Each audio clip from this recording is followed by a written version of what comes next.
were talking a little bit about our topics this morning. Yeah, it's going to be, I'm excited about it. I think there might be a little crossover, just a small, there's one bit, I'm going to start off with a little bit of a disclaimer, a tag, I guess. There's a little bit of a NSFW bit in my segment today. Okay, good. And I mean, as much as we cuss and say the C word and stuff, you think, like, how much worse could it be? It's just, I just want to give a little bit of a... I'm going to laugh in your face if it's not a big deal. It's not a huge deal. It's slightly sexual. Well, I'm excited to hear what this not safe for work element. Slightly not safe for work. Let's.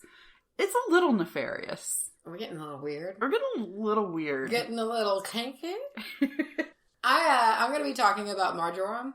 We got some herb action going, which you did an herb for the last episode, but this one's different enough. Feeling herby. I'm feeling herby too, and this is like, I've discovered, I think, my herb. Like, in researching it, I was like, well, this is perfect. It's nothing like it. It's great, yeah. And, I love making a soul connection with something like that. Well, and there's some fun, there's some good ritualistic elements to it that you can do that are really fun. So I'm excited about that. Yeah, nice. You can get a little weird with it. I love getting weird. I love to get weird. Getting weird is my favorite. And so you can do some fun things, very optimistic things, extremely happy herb. Like, really? it just like radiates positivity and happiness. That's lovely. It's very nice. So I'm very excited to talk about it. I've been thinking about it a lot ever since I've done the research, and I want to pick some up. You were just beaming this morning, like, talking about. You were like, "This is my thing." I love it, and I think it just part of it is contagious. Like when you love a contagious herb. I do. Yeah. And when you read up on it, though, and see what it does, and, you know, its history and everything like that, and what it's all tied to, it's hard to not feel happy, because it's just, like, not even a coincidence at this point, you know? I'm also going to get a little bit weird. I like weird. Today. I'm gonna do some weird history. I'm going to do some witch myths. Oh. These are some of the most common witchy myths, or at least things that have led to the development of what we see. Like tropes? Yes. Okay. Yes. What we see today when we, of course, we're all at the point when we hear the word witch, we just, like, think of, like, our friend who's like a witch. Yeah, pretty much. But when most people, they hear witch, we're thinking of that cartoonish Halloween style Hocus witch. Pocus. Yes. All right, so some of these, in my research, some of these warrant their own episode. Like, the first thing I want to get into, there's so much there, especially in, like, ancient Roman and Greek. They had some really, really cool shit. There's some cool shit, and it's also extremely fucked up, which I'm all about. The more fucked up the situation is, there's been enough time, I think, that where we can look at it objectively and be like, yeah, that's fucked up. That's pretty cool. So the first thing I want to talk about is this notion of the witch always being an old, haggy woman. No, that's a biggie. A lot of women died for no reason because of that. Oh yeah, and it's one of the oldest. A lot of people out there think that it was something that came up around the same time that we were making the enlarged nose and, like, the skin growths and the voice, you know, which is all kind of fairly recent developments. But this one is old school myth. It started with the Romans and the Greeks, who had some interesting names for these women before they were witches. They were called respectively Strix and Lamia. And this meant anytime a woman they thought that these women would turn into screech owls. Oh, I like that. And they would turn into screech owls, and they would go flying around looking for young men and children to suck the blood out of. I feel like they could have picked a better animal. Than a screech owl? Yeah. Well, like, I mean, it's a cool animal, but I don't see a screech owl's beak being good at blood sucking. Like pecking, like at the neck, and then, I think they would transform back into their human form, which was usually an older woman, or what we would think of as a very sexy vampire lady. So witches, at least in these two cultures, have their roots in almost a vampiric kind of thing. And if I remember correctly, the vampire and the witch kind of have their beginnings at the same start point and then branch off.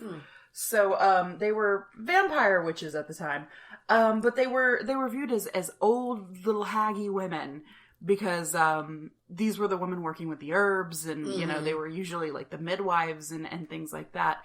And I'm not really sure where the owl came into play, like why it was a screech owl. I had read a couple of people say that it was because it was just the most like shockingly loud and like disruptive. And it's nocturnal. Kind of like how the last episode, with the familiars. Yeah, animals were kind of suspected if they were nocturnal. This was at a time where a lot of midwives, their jobs, they were being persecuted, you know, and a lot of these jobs that were traditionally like women's were being taken over, and they were trying to essentially strip women of power in a lot of places. So it was a scary thing. So they wanted to associate these old women with these scary screeching birds that would fly around. And it was said that they would turn into these owls and they would go out looking for lovers to torment or children to eat. Just have to fuck shit up. That's what they're doing. And I love the, because I feel like eating children, that's like an OG witch myth, you know, eating children. But the finding lovers to torment. Oh, yeah. That just sounds like somebody was personally scorned by like an old, like their old woman lover. And they were just like, she turns into an owl and fucks guys. I don't know. That reminds me of, do you remember those books, Scary Stories to Read in the Dark? Yes. And they had that amazing illustration with those. Yes. Well, one of the stories was that a witch keeps turning this guy into a horse every night, and he's so fucking tired. And like, he lives all day as a dude, and like right at nighttime, he turns into a horse, and she rides him all night long like a bat out of hell, and she just keeps doing it. And that's what that reminds me of. Like, they're just fucking with people. She's like, oh, you're tired? You've had a hard day working as a blacksmith? Yeah, it's like, turn into a horse and I'm gonna run you ragged. Yeah, that's pretty much. And like, it was just over and over again. The next one that I found really interesting is this is something that I have been obsessed with, like in the portrayal of witches for a long time, is like the green skin. Yeah. And that was a really, really, because there's no super deep, it's not super deep and witchy, this one, but it is really interesting, like a little piece of like our history, and not too long ago, this was a new thing. Like, green skin thing comes directly from the Technicolor MGM masterpiece that was The Wizard of Oz. And the only reason that happened is because they had this Technicolor, this new They were just trying to make everything as colorful as possible. They were trying to show off. And apparently this green color read really good. And it's true. If you do watch the film, that green color it's iconic. Looks really good. Yeah, it's cool. Same thing with her ruby red slippers. In the book, they were not ruby red. Yeah, but man, they're fucking pretty. Because so much of that movie now just feels like it was color for sport. How much of this was just for showing off? Well, and like, remember the field of bright red poppies, and I mean, it really was. It was just like a color bath. But that's interesting, and that's one of the movies that like today I watch it, and it's so stimulating. It really that is. It's almost too much. It is. It's a lot. Have you ever watched it with the Pink Floyd album? I've always wanted to do it's cool. that. It's very cool. Yeah. So before the Wizard of Oz and before like the green toxic oil paint that they would slather almost on. burned her. Well, that's not what burned her, but it didn't help. Trapdoor almost burned her face off. The more and more you learn about the movie, the more you realize how fucked. Did you ever read up what they did to Judy Garland? Pumped her full of cigarettes and drugs, and wouldn't let her eat. Yeah, horrible. It's insane, and I mean, get the fuck out of here with that. It was absolutely ridiculous. All right, so the next one I've got is a little controversial. The overly large, like, crooked nose. Oh, okay. Yes. Anything that is seen as not the peak of beauty. Like, anything that's seen that could be taken as a flaw, they would take that and they would exaggerate it. Mm-hmm. But it also goes deeper than that, because one of the oldest ways to view witches was as the old hag, the crone, the old woman. And as we age, that cartilage It does. It grows, never stops growing. So it was taken from a very literal place even before we were focusing in on making it comedically large and pointy, they were already portrayed as like kind of big bulbous nose. Like kind of cauliflower noses. Yeah, cauliflower nose, like kind of red, like a little rosacea happening, you know. I saw a lot about this, and I have to touch on it because it would be unjust to not touch on it. A lot of people think that this has roots in like anti-Semitic propaganda. Yeah, yeah, I understand. This was already in a time, this is fairly recent history here, where the word witch was like a negative connotation for like a woman we didn't like, you know, an ugly old hag that we didn't like. Fuck her, give her a big nose, and relate her to like Jewish stereotypes. A lot of people think that had no basis. You know what I mean? That it was already like a thing. It was already portrayed that way, and it's seen more that way now than it was back in the time of like the Second World War. You know what I mean? Like it's almost, again, it's that myth that made itself. Oh, I see. You know, so somebody started saying, "Oh, I think that has roots in like anti-Semitic things," so it kind of began snowballing. Okay. And now in a lot of ways it can be viewed as that, even to the point of where like it's almost embarrassingly obvious. Yeah. You know, in some costumes and some there's still like those propaganda portrayals out there, you know. So it is a little bit of a touchy subject that is rooted in like actual human anatomy. Like we get old, we get the big noses. Old women, of course, are witches. And that was a really, really interesting one. But it's not quite like this next one. I'm ready for this one. Lay it on me. I have heard this one before. And like I said, when I heard it, my first thought was like, no fucking way. That's one of those, like, you know, oh, you know, if your hand is bigger than your face, you're gonna die soon kind of things. Like, it was just too... What? You know. You sounded like totally like a Minnesota and if your hand is as big as your face. I know Minnesota is not tied in, but I was just thinking up north. We're from the South. Anything above the, like, Mason-Dixon line. Anything above that is north to us. But after where we were talking about the sturgeon fish slap of death, we had somebody who lived on Lake Huron. Like Huron. We had somebody write us from up there saying that she lived on the Great Lakes. And she says she's aware of the sturgeon. And she said, there are sturgeon in the lake that I live on. And since I was a child, I have had nightmares about getting fish slapped to death. Yeah. It's a very valid nightmare. She's like, by an armored tank of death. She's like, she's like, I related very much to the fear. So then, you know, we're talking and I'm just chatting with her and just having like this conversation because I told her I can't get it out of my head. It has bothered me. I'm shook to my core about it. So she starts talking to me and she's telling me these things like, she's like, oh, well, we have an aquarium near us. She said, where there's one that's like this fucking massive sturgeon. It's like a school bus. And, you know, and she says like, it'll like go up and it'll like hug or it'll like give affection to the guys who have to go into the tank, you know, it's a sweet care thing. for it. I guess. I don't know. I would actually shit if one of them tried to get near me. I don't care if it's giving me a hug. I think it's cool. You know what? It's just, it's putting my stomach in knots. It's humbling because I think, you know, we as people, we think we're all that, you know? Yeah. But it's, the water I have such a respect for. Like, the ocean and lakes and water is like, that's a world that's not mine. Deep fear. You know? And it's like, I have the respect for it to be like, I don't belong there. You know, there's things in there that can kick my ass. And I accept that. And that's not their fault if they do. But it's a scary place. Like, the ocean is not something that I mess with. I'll get, like, maybe mid-shin deep. Yeah. That's it. Yeah. That's all.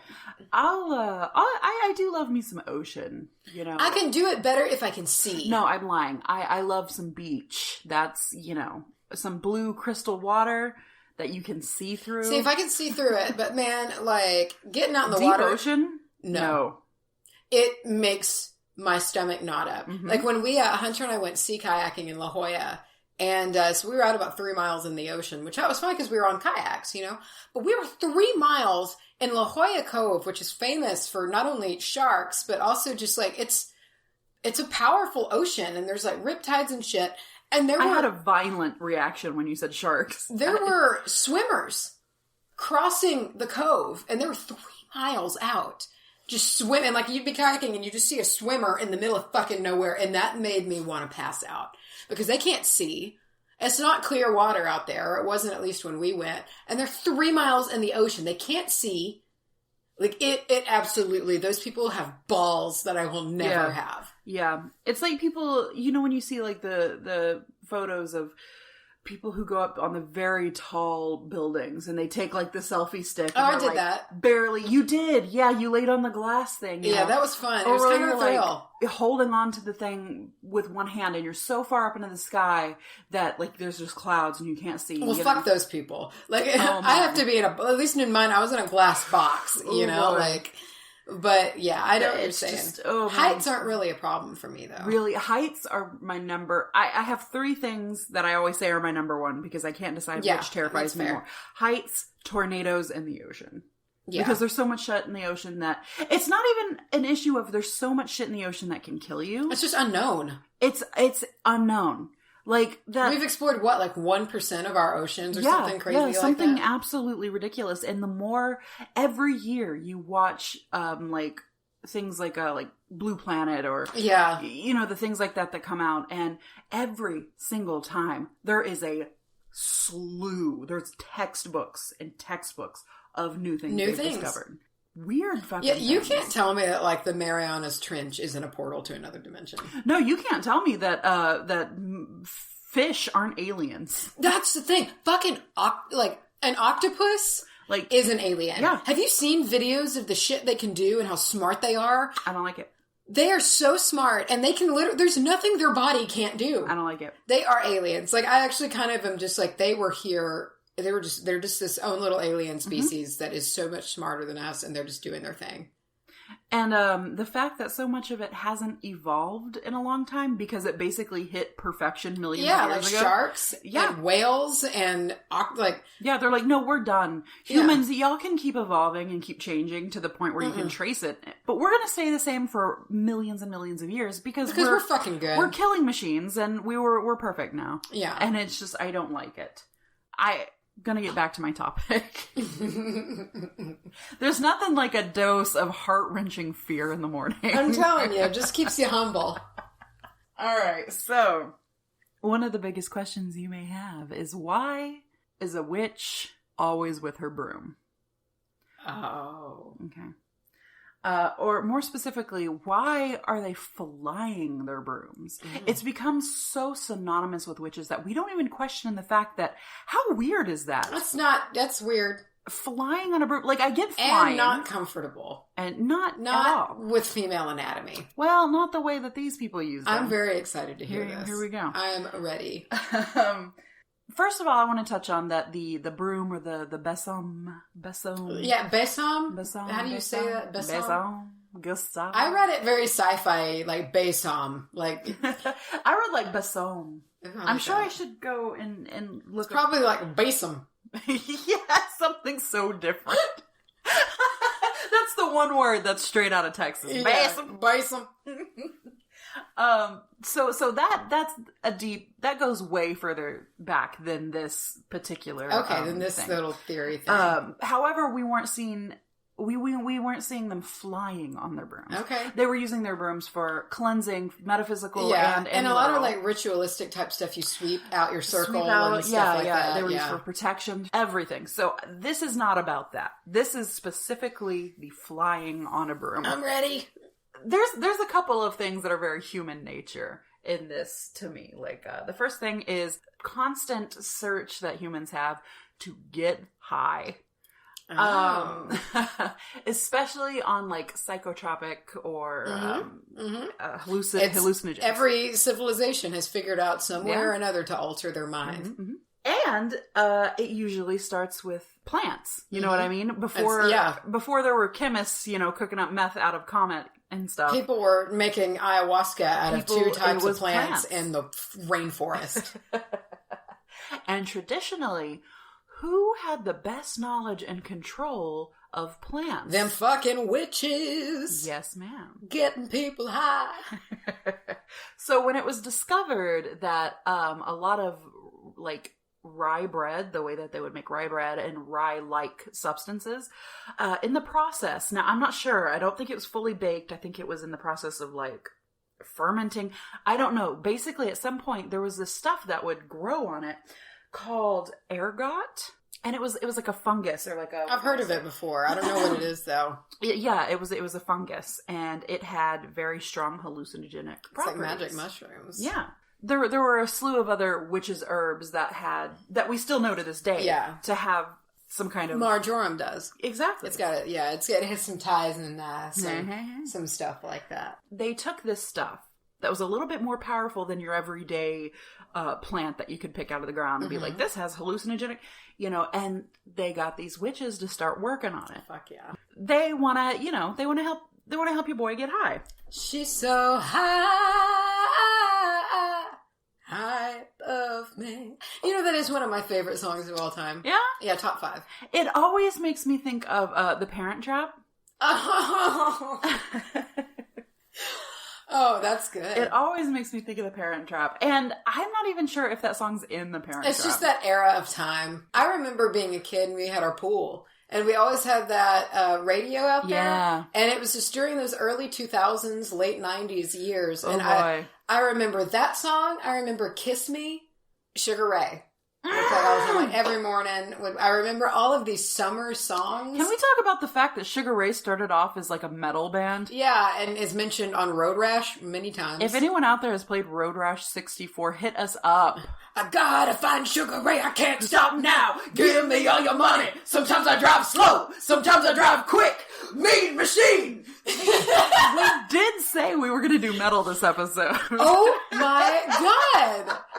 It works. That worked. Full circle. Wow, that stays. Okay, so witches are getting people stoned. They start to break this fungus down, and they start to see, hey, if I do this, it's going to be a little stronger. If I do this, it'll have more adverse effects. And they start to pair it up with similar plants that have similar properties. And they call it Witch's Brew, which was a happy accident. Yeah. That I stumbled across a whole other thing. Whole other thing. Yeah, the Witch's Brew. The Witch's Brew. So in the Witch's Brew, it would contain usually a mix of this ergot or ergo, who knows if I'm saying it properly, hemlock, nightshade, hinbone, mandrake, among other things. And I gotta guess that after talking that Marjoram was probably one of them. Yeah, I almost guarantee you it was. And I've heard a lot about mandrake too. That's one that I want to touch on Mandrake. Eventually. Yeah, mandrake's cool. After they kind of perfected their recipe that they liked, and it would vary from witch to witch and from place to place, but after they kind of got the formulation that they more or less dug, they would try to ingest it in different ways. Do we crush it up and eat it in food? Do we smoke it? Do we drink it in a potion? Like, how do we ingest this?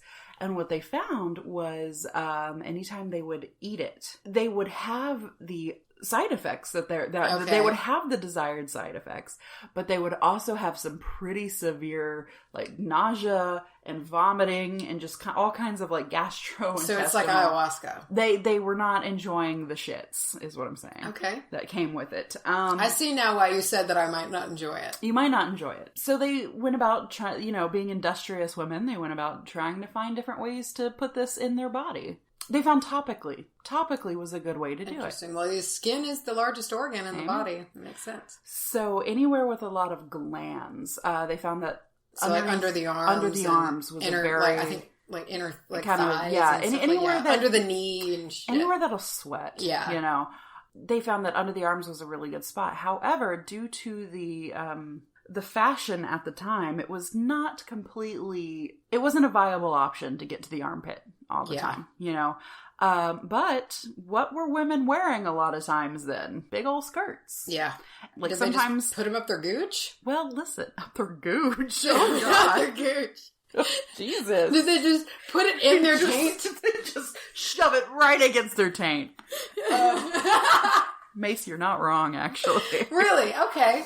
They found that that's a glandular place. They decided if they applied it directly to the hoo-ha, it would, you remember that commercial? Head on. Apply directly to the forehead. Oh, fuck. Yes, I do. Witch's Brew. Apply directly to the genitals. if they put them on their Lulus, they would absorb them and have these trips. Interesting. So it became, so this little drug ring started, mostly with like witches in the middle and in the forefront, Yeah. and they would be distributing these to mostly other women. Yeah. Because, put in their own little herb boxes. Yeah. Here's my witch's brew for your witch's box. Your witch box. And, they decided to be a little cheeky here. Okay, good. I like cheeky. And they were looking for a way that they could distribute this and carry this around and have this in their homes and whatnot, a little bit under wraps. So they decided to take a very popular item from witchcraft history. A broom. They took the broom. It was at this point they had figured out how to put it into ointment form. Gotcha. So you would go to your local witch's hut. You would buy a broom, so you're casually strolling home with a broom. Okay. And they would coat it. It has been pre-greased, Mace. Oh, they would wow. They would go through the task of pre-greasing it for you. This is fascinating. And you would take it home, and sometimes it was like the actual, getting a little graphic, sometimes it was the actual end, and it was just an insertion kind of thing. That's what I was picturing this whole time, yeah. Sometimes it was more of like a midway down kind of thing, so you could like carry it, and it was like kind of more of like the pole itself, not the handle, but like the broom stick. Okay. Was kind of greased with this stuff, and because it was uncomfortable, to go full penetration here. Yeah, with a splintery wooden broom. Up the vagina. Okay. It was not completely... So what they did is they would kind of grease the sides of it. They would just kind of... So they could... So I know where you're going. Let's just say our typical... They could ride the broom. They could ride the broom. With quotation marks, yes. Yeah. I am how we picture it. About this. This is great information. I just did not know this. I'm really loving this. It gets even more interesting to me because you couldn't just talk about this with everybody. You could talk about this from the witch who sold you the broom. You might be killed for being a fucking witch. And you fuck with plants, you're a witch, you're dead at this point in history. So you ride your broom and then you talk about it with your lady friends. So it took a little while for people to kind of realize that one of the biggest sensations of this drug was a sense of flying and floating and weightlessness, right? So they're getting high on their broom. So they're flying on their broom. It became a thing. They would go flying on their broom. And then it became a whole thing where they said they would, they'd have like little code terms and stuff with it. Or even just like taking, poking fun at it, saying, I'm going to go fly tonight. I'm going to show how high I'm going to go show my crops how high I want them to grow. Love this. And I love that. I want to show my crops how high to grow. Yeah. Is basically the same as I'm going to go get so high. I'm going to get so high, you guys. Like, off to the stratosphere high. Like, by riding my greased broom that's coated with herbs made by a witch. Are you fucking kidding me? No, man. That is some cool history. Isn't it great? I love that. So, that's the history behind that, which is funny when you look at it today, the way that there's like cute little yard signs of a witch holding her, I or like never riding see her it the broom. same way again. Or that thing where it's like the witch's legs wrapped around a tree and her broom's like sticking out the back. I'm like, I know what you were doing. Yeah. So yes, never look at it the same way. That's great. That's very, very great. I like that a lot. Very interesting. And then that's also one of those things that was taken when it became common knowledge about what they were doing at the time. It was taken and it was portrayed as a bad thing. Like they're witches and they're riding that broom. Yeah. Like, well, they're having a good fucking time doing it, dickhead. Fucking riding the broom. You could take a page out of their book. So you need to go ride the broom. I thank you for that. You're welcome. I really like that. I knew that was going to be the cornerstone of my piece today. Very informative. I'm a fan. Well, it just points out the ingenuity. I mean, yeah. Okay, so here's the deal. Like, these women were going to get high no matter what. Oh, yeah. Like, I mean, that's what I like about it. Like, they found a very discreet, but awesome. Yes. Awesome way to do it. Yes. Like, I love it. I think it's excellent. And I have this image, and I know it's probably nothing like it was, but I have this very, like, stylized image of a town square, and there's, like, a woman walks up to a booth, and she, like, gives a wink to another woman, and she like slides her a broom, and there's just like that understanding. And it's this underworld of broom riders. I love it. Very cool. So you think you have an herb that might have graced the Yanni at one point? I do. I do. This is a cool herb. I really like it a lot. I think it's one that I'm definitely going to start working with a lot. And I think you'll be interested in it too, because there are some really great ritualistic type things that you can do with it. It's cheap, it's easy, but it's also fun. And that's kind of this herb is fun. It's lively and happy. It's a very pretty little plant. And it's kind of flavored pine and citrusy. I love to cook with it. It has like a good citrusy type feel to it. And it's indigenous to Greece, Cyprus, and Turkey. Oh, yeah. Okay. Yeah. It has a strong association with love. Really? Yeah. It's a big love herb. It's due to a close association with Aphrodite. Yeah, you know, she's this fierce Aphrodite. There it is. It comes back. She's fierce, beautiful goddess of love, as well as Isis, the Egyptian goddess of love and all blessings. So it's always interesting when you have two cultures that both do the same thing. Yeah. You know, I always think that kind of gives a little bit of merit to the Yeah. topic. You know? There's a sense of validation. Right? Yeah, I love that. Unsurprisingly, it's kind of believed to be essential in love spells. So this is a big sachet herb. Many ancient cultures would sew or weave a sachet of marjoram into a wedding gown. You know, kind of for long-term happiness and fertility. It's a super happy herb. I mean, it is. Like, this is just a happy little plant. It's said to bring smiles and optimism and banish sadness. Sadness is not allowed. Like, it's just this little warrior who's just like... I picture him as just like a little... Just like, whooping sadness's ass. Just like brandishing like a wooden spoon. Yeah. Get on, you! Burning crushed marjoram on charcoal in all four corners of the room, while singing and being joyous and just having a good time. It invites in positive elementals and happy spirits. Yeah, so it's a very inviting but cleansing herb at the same time. I thought that was kind of interesting. Marjoram is long used to banish winter sadness. Very, very interesting. I see the tie-in. It is big for winter seasonal depression. But not only that, it's pretty commonly ingested to prevent colds, flu, things like that, congestion. It's a good immunobooster, it seems. That's what it was used for. I do want to say, and I don't know why this is, but I should mention it. It says don't drink it when you're pregnant, just so you know. And just general disclaimer with anything about herbs and stuff. Yeah, make sure you check on that first. Yeah.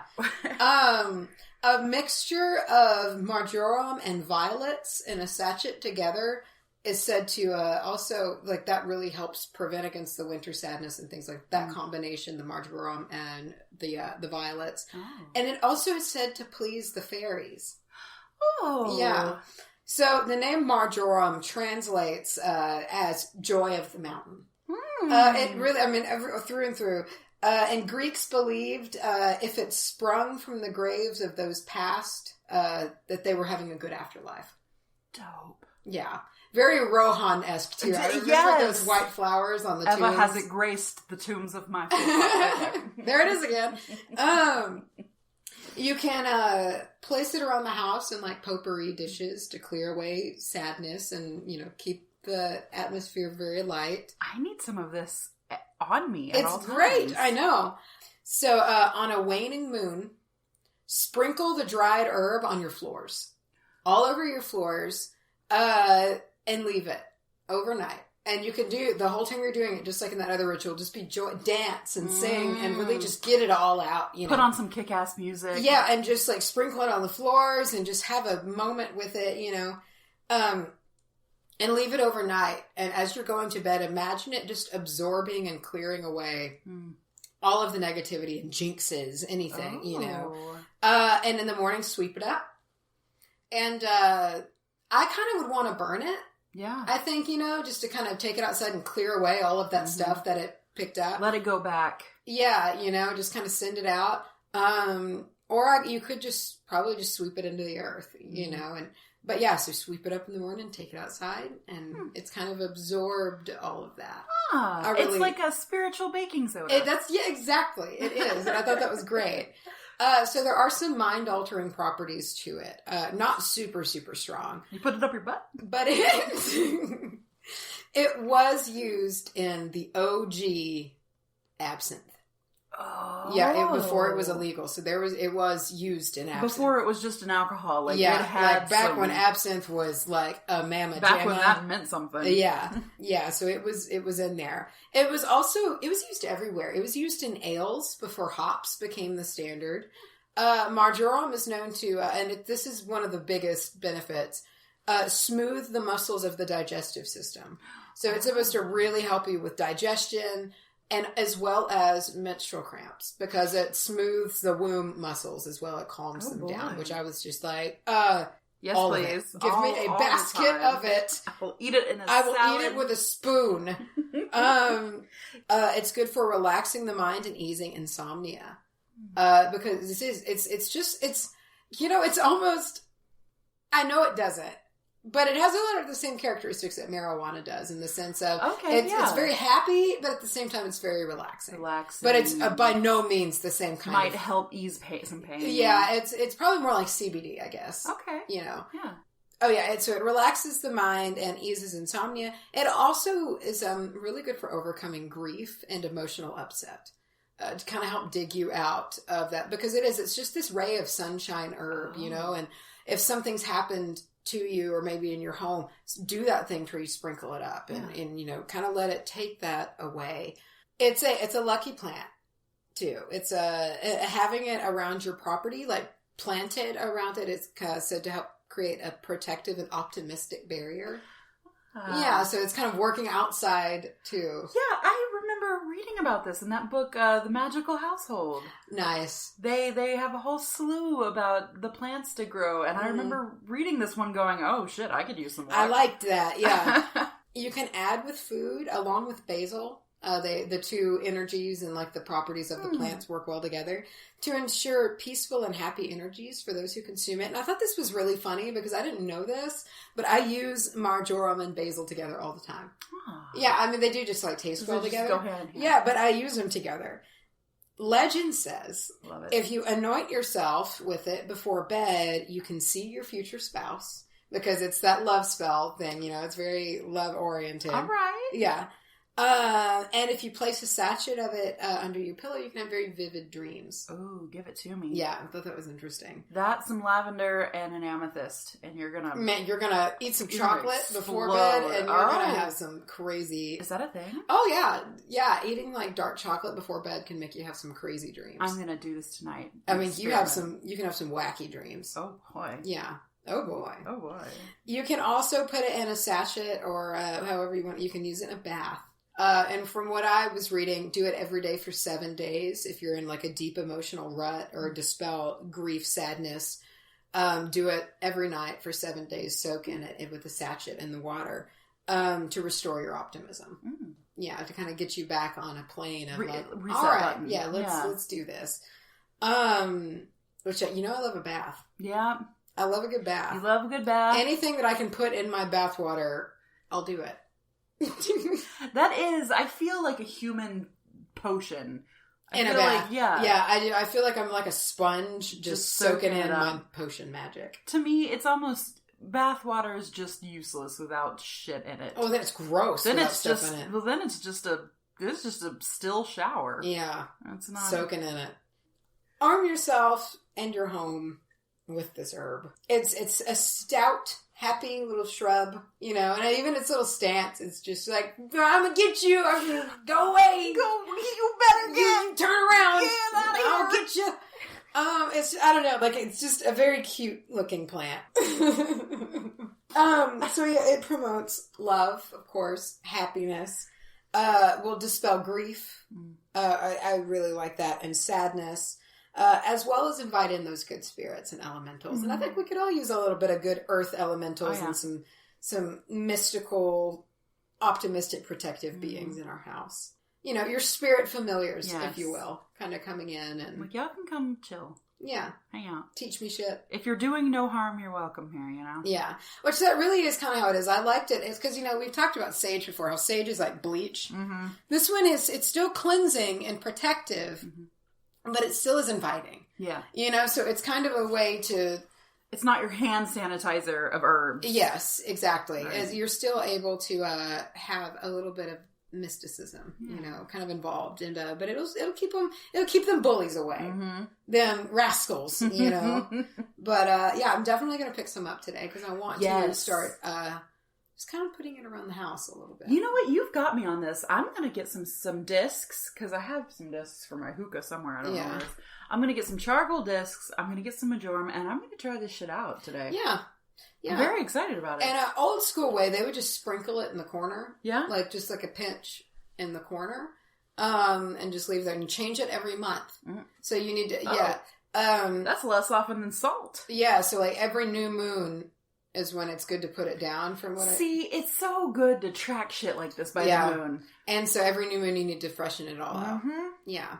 And let's both get some today. I want to. Yeah. Let's try it out, and then let's post about it on our Patreon posts that we do. Yeah. And that can be a little topic of discussion between us and our sweet, sweet patrons. Patrons. I don't like how it's a double word. I don't like words that can sound different. I need all my words to sound the same. God damn it.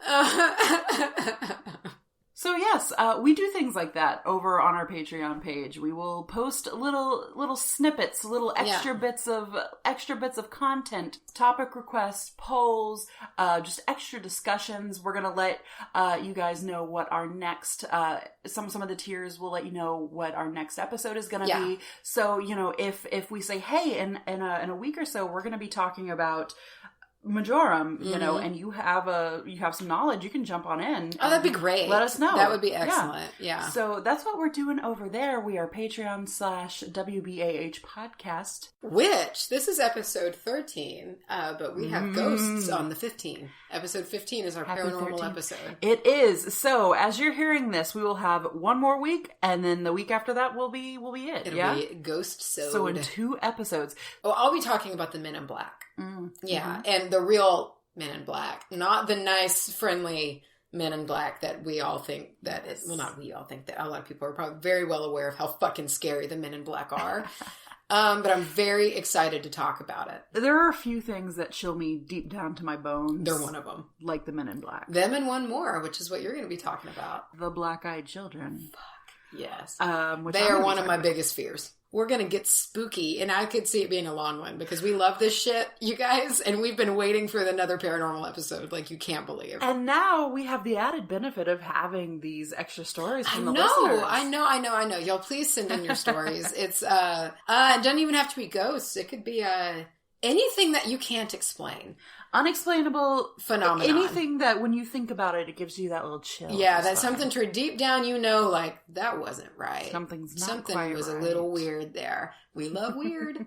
Give it to us. Send those in to wbahpodcast@gmail.com. Oh, yeah. Excited. We need to be done now. Like how we just hit the wall. Like in every episode, there's just a point where we're like, okay.